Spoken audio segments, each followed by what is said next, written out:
Bonjour à toutes et tous, j'espère que vous êtes toutes et tous bien, ça me fait très plaisir de vous retrouver aujourd'hui pour une toute nouvelle vidéo. Et aujourd'hui, il sera question du très attendu nouveau film Superman, donc de James Gunn en collaboration avec Peter Safran, sachant que maintenant c'est eux qui sont à la manette de cette nouvelle art DC, voilà, après les échecs consécutifs de Black Adam, The Flash, Aquaman 2, Wonder Woman 2, enfin voilà, plein de films qui ont connu aussi bien donc des échecs critiques que spectateurs tout simplement. Donc ce sont eux qui reprennent le flambeau, sachant qu'avant James Gunn était chez Marvel, hein, évidemment ça nous aura pas échappé. Alors déjà, si vous suivez la chaîne, vous savez que James Gunn n'est pas un metteur en scène que j'aime beaucoup. Voilà, j'ai pratiquement aimé aucun de ses films. Enfin, si, j'avais parlé des Gardiens d'intro au moment de sa sortie, et je trouve que c'est peut-être le seul film de la trilogie que j'aime bien. Voilà, enfin, pas toute l'histoire, mais par exemple, toute l'histoire de Rocket, donc ce qui avait été raconté sur elle dans ce troisième volet, j'avais trouvé ça bien, touchant et tout ça. Enfin, c'était une bonne troisième histoire, quoi. Après, à voir s'il lui donne suite sous la houlette d'un autre réel, maintenant que James Gunn a décidé à gérer. Mais, par exemple, son The Suicide Squad, dont j'avais autant parlé, j'avais pas non plus adhéré, j'ai trouvé ça ridicule, gros texte, enfin, c'était du pur James Gunn, mais je sais pas, il était mieux hein, que le premier Suicide Squad dont on a parlé à maintes et maintes reprises sur cette chaîne, mais de toute façon, voilà, j'adhère ni à l'un ni à l'autre, peut-être que c'est pas un univers ou une histoire qui me plaît en elle-même, et peut-être que c'est pas le problème de James Gunn, mais en tout cas, voilà, j'aime pas vraiment James Gunn. Après, je lui ai toujours reconnu une patte, une personnalité qu'il avait insufflé à Marvel, donc avec sa trilogie, du coup, donc des Gardiens, et c'est vrai que dans une franchise qui compte maintenant 28, 29, 30 films maintenant, et où la majorité donc des films sont des films faits par des faiseurs, des yes man, hein, que ce soit Josh Whedon, Peyton Rudd, Taika Waititi, et j'en passe, hein, ils sont tellement à avoir touché à Marvel, que la trilogie de James Gunn était quand même la bienvenue dans le sens où lui il a quand même une panne, voilà, c'est quand même un auteur, il a une personnalité, il a un univers, il se rapproche énormément des comics pour porter des intrigues à l'écran, donc c'est pour ça que ça marche en fait. Donc même si j'aime pas, je reconnais quand même que oui, il y a un univers, il y a une patte, il y a une personnalité, et que ça fait quand même du bien de voir des films quand même pop, fun, dynamiques, bien réalisés, recherchés, voilà, qui sont quand même assez indépendants des autres films du MCU, voilà, parce que c'est quand même pas facile, hein, quand même, quand t'as déjà 15-20 films, de réaliser une histoire, sachant qu'à l'époque où les Gardiens sont sortis, en fait c'était des personnages que personne connaissait, c'était un univers qui était encore assez inconnu aux yeux donc de tous les spectateurs, enfin sauf pour ceux qui avaient lu les Gardiens en version comics, mais à part ça c'est vrai que voilà, il fallait qu'il passe après notamment les Avengers, les Thor, les Captain America et tout ça, et il avait vraiment réussi à se faire une place, en tout cas dans le MCU, et en plus sa trilogie est vraiment appréciée, et James Gunn c'est quand même devenu un auteur maintenant donc de films de super-héros assez apprécié, enfin son The Suicide Squad il a quand même reçu un bel accueil, donc voilà, mais vous savez en tout cas que moi j'adhère pas à son univers, et c'est pour ça que j'avais un peu peur quand même pour Superman, parce que bon, moi j'aime beaucoup ce qu'avait fait Snyder avec Man of Steel, etc. Voilà, moi j'aime beaucoup la puissance qu'il lui a donné, enfin voilà, pour moi Man of Steel c'est quand même un des meilleurs films d'essai et un des meilleurs films de super-héros, un des meilleurs, hein, j'ai pas dit le meilleur, mais un des meilleurs quand même avec les Spider-Man de Raimi, etc. Mais on ne s'égare pas, et donc Superman, bah, j'ai trouvé ça très très très cool, vraiment, j'ai trouvé que c'était fun, toutes les scènes d'action sont quand même plutôt bonnes, une grosse mention spéciale avant que j'oublie pour la BO que je trouve vraiment très très cool, et ça se voit quand même que en fait c'est une BO qui est quand même assez raccord avec la mise en scène de James Gunn, quoi. C'est pop, c'est fun, c'est dynamique, c'est entraînant, t'entends ça et là tu te laisses vraiment porter par le récit, quoi. Le premier envol de David Corenswet, dont le physique, la carrure colle totalement au personnage de Superman, vraiment. Henry Cavill aussi ça collait, mais là il y a un truc vraiment, c'est un mec qui m'attire la sympathie vraiment, et puis il est cool, voilà, quand il est en Clark Kent il est encore plus cool, il a une coupe de cheveux quand même plutôt fun, enfin voilà, je veux dire, dans son style, dans son look, il a un truc ça le fait vachement Superman, quoi. Et James Gunn parvient vraiment à l'immortaliser et à le valoriser en tant que Superman. Enfin, je veux dire, quand on le voit dans le costume, quand il est en train de sauver des gens, quand il est en train d'attaquer donc des créatures ou tout ça, en fait, les scènes d'action dans lesquelles il est impliqué pour sauver le Metropolis de chaos, de menaces ou de je ne sais trop quoi, ça le fait vraiment, quoi. Il est crédible et il a vraiment de la classe, quoi. Et il y a plusieurs plans vraiment où par exemple il va y avoir des gros trucs qui étaient prêts à attaquer la ville. Lui, bah, il va parer en fait cette attaque là ou cette menace, et quand par exemple on le voit porter un gros truc lourd comme ça, et que du coup on filme un gros truc, et que lui du coup il est en dessous en train de relever la menace, ça le fait vraiment quoi, c'est pas un truc, c'est pas un truc ridicule, et ça le fait vraiment quoi, c'est quand même un Superman qui a vachement de... Ouais,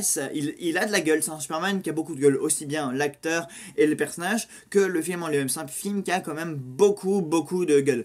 C'est un film aussi qui se rapproche beaucoup des comics, et un truc quand même qui m'a fait un peu délirer au début, c'est l'univers de poche, enfin littéralement cette espèce de tunnel voilà, qui permet au personnage voilà, de passer d'un endroit à un autre et de se retrouver dans la galaxie ou dans un autre bâtiment, etc.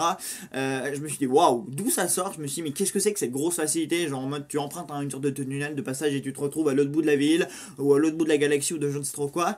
Et en final, c'est un pote, le pote avec qui j'étais, du coup m'a expliqué qu'en fait ça collait bien aux comics et que voilà, fallait juste en fait se dire ok, c'est un film qui est fidèle aux comics et James Gunn il a décidé en fait d'être le plus proche de ça possible. Donc ok, ça me va. C'est vrai que moi en fait toutes mes connaissances en matière de super-héros, je les connais uniquement en fait avec les films. J'ai peut-être dû lire 3 comics dans ma vie, donc vraiment j'ai pas du tout connaissance des comics, etc.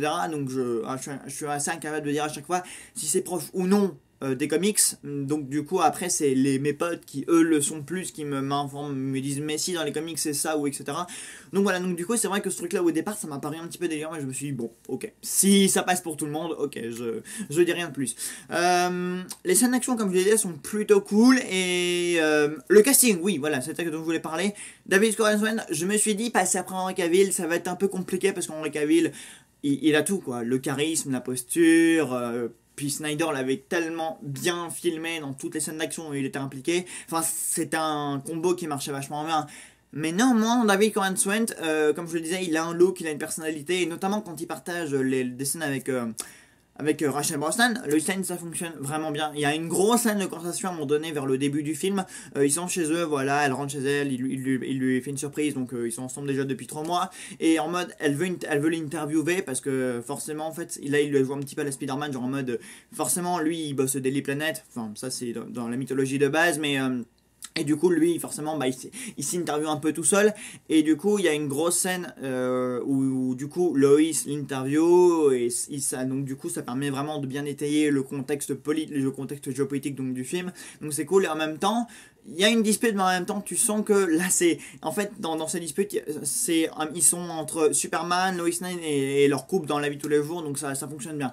Mais il y a vraiment une bonne alchimie, quoi. Toutes les scènes, vraiment de sympathie, d'amour ou de sentiment. Enfin, quand ils s'embrassent, quand ils se parlent avec sympathie, ça fonctionne très bien. Mais cette scène là aussi elle est quand même assez intéressante parce que du coup c'est une scène en plan séquence, ou en tout cas c'est un faux plan séquence qui marche quand même plutôt bien, et à la fois ils s'engueulent mais à la fois ils se parlent cordialement, et c'est quand même assez intéressant parce c'est quand même une scène longue, elle dure au moins je sais pas 2, 3, 5 minutes au moins, et elle s'étire sur plusieurs minutes, on est dans le salon, en fait c'est une scène qui est en huis clos et elle fonctionne quand même très bien. Donc à chaque fois genre en mode elle coupe l'interview parce qu'il sait plus très bien si elle est en train d'interviewer ou si c'est la vraie personne qui lui parle.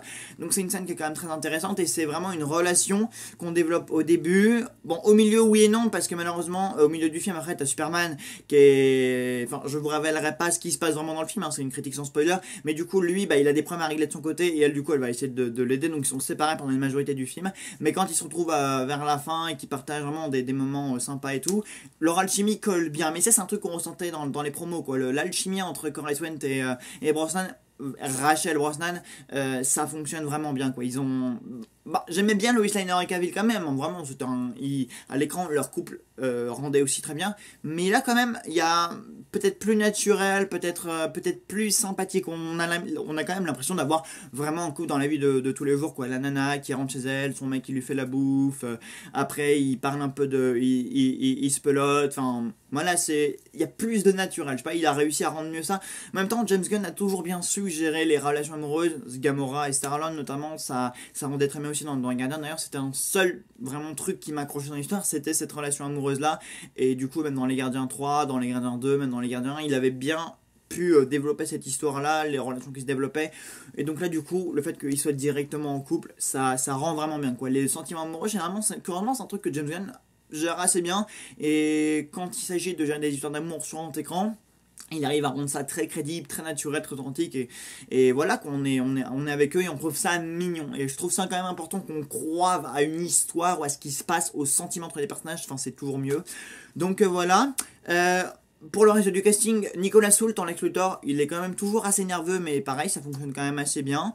Donc voilà, bon, pas plus de dire. Par contre, il y a un truc qui m'a fait beaucoup rire, c'est que Lex Luthor a une assistante.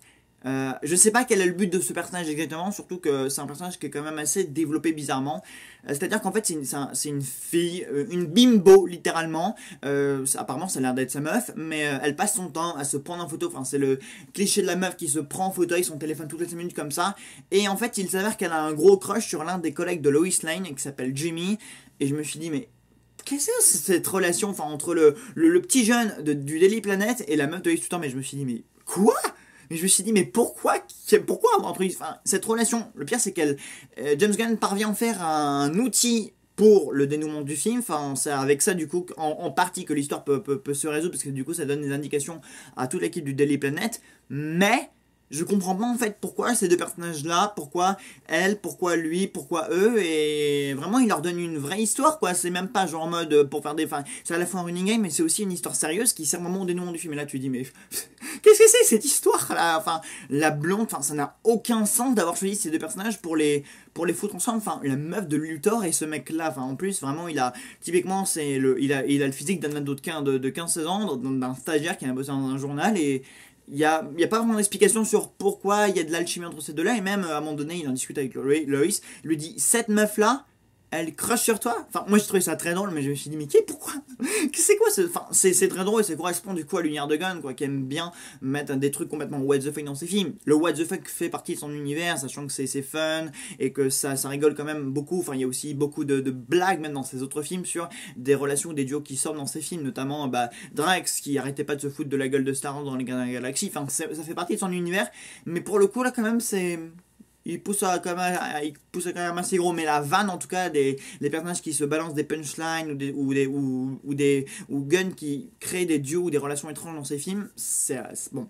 Finalement c'est logique, mais quand même là dans ce film tu dis ok bon, soit j'accepte. Qu'est-ce que je peux dire sans spoiler? Non, les scènes d'action sont quand même très cool. Le climax, sans doute la meilleure partie. La photo aussi, ça renvoie très bien, plein de couleurs, avec les super pouvoirs, donc notamment de Green Lantern, de Dark Magic, de je ne sais trop quoi d'ailleurs. Enfin, il y a plusieurs personnages qui sont impliqués. La Justice Gang, enfin tous ces personnages-là sont assez bien traités. Tous les personnages sont quand même assez bien exploités, traités, que ce soit Lois, la Justice Gang, Superman. Enfin voilà, on a tous quand même un contexte, tout ça.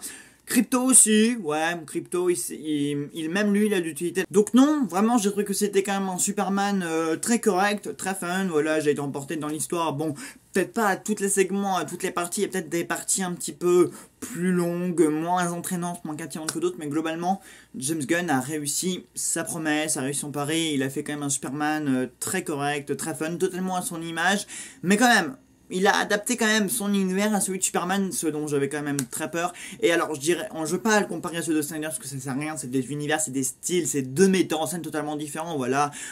Snyder a une façon totalement différente de filmer et de porter les super-héros à l'écran, James Gunn, donc j'ai même pas envie de les comparer, voilà, je peux pas dire oui ce Superman là est mieux que ceux de Reeves, c'est des Superman différents avec des versions, avec des visions différentes, donc voilà. Mais franchement, allez le voir, on passe un bon moment, c'est un film qui est cool. Et par niveau scène post-crédit, par contre, ça n'a aucun intérêt. Enfin, je veux dire, c'est pas des scènes qui tissent quoi que ce soit du coup pour la suite, donc voilà. Mais c'est un Superman qui est cool. Et pour la première fois, ça me ferait même plaisir d'aller le revoir aussi. De toute façon, je vais y être amené parce que j'avais promis d'aller le voir avec plein de potes, donc je vais sans doute aller le revoir au moins une deuxième fois, même une troisième fois. Donc voilà. Je vais être amené à me le refaire et à vraiment m'en faire une idée bien précise. Mais pour une première impression, vraiment, c'est un Superman qui est très cool, qui est très fun. Les acteurs fonctionnent bien, les scènes d'action sont vraiment top, bien filmées. Le climax surtout fonctionne très bien, voilà, quand la ville est dans le chaos et que Superman se bastonne avec un tas de choses, qui fait face à un tas de choses, ça fonctionne quand même très bien. C'est un Superman qui est très humain, voilà, il sauve beaucoup de gens dans ce film-là, et à ce moment-là, il y a des petits ralentis, et on le montre bien, voilà, c'est un Superman qui attire beaucoup plus la sympathie et l'humanité, et voilà, quoi, les enjeux, on les ressent bien aussi, on est quand même impliqué dans l'histoire, on a peur quand même pour ce qui va suivre pour lui, et on a envie de continuer de savoir comment cette histoire va se finir, quoi. Voilà, donc j'irai le voir, vous allez le voir, vraiment, c'est un Superman qui est quand même très cool.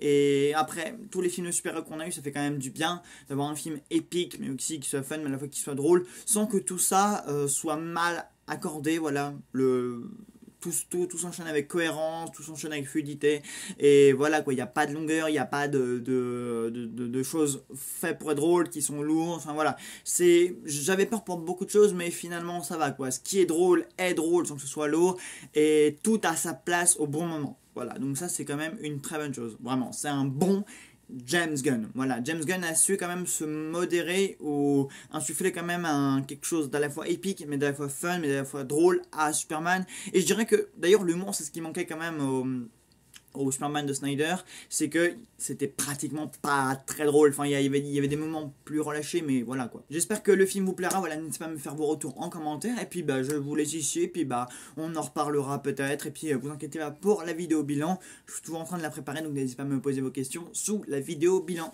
Je vous embrasse. Salut à tous.